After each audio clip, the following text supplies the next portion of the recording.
உங்களுக்கான இன்றைய வாக்குத்தத்தம்.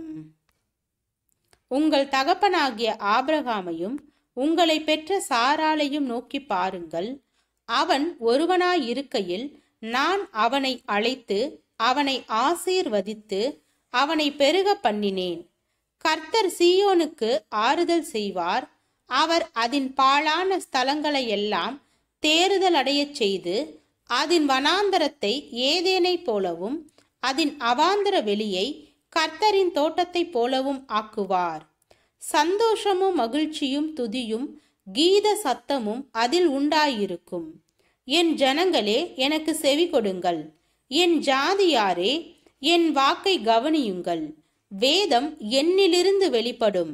என் பிரமாணத்தை ஜனங்களின் வெளிச்சமாக ஸ்தாபிப்பேன். ஏசாயா 51வது அதிகாரம் வசனம் 2, 3, 4.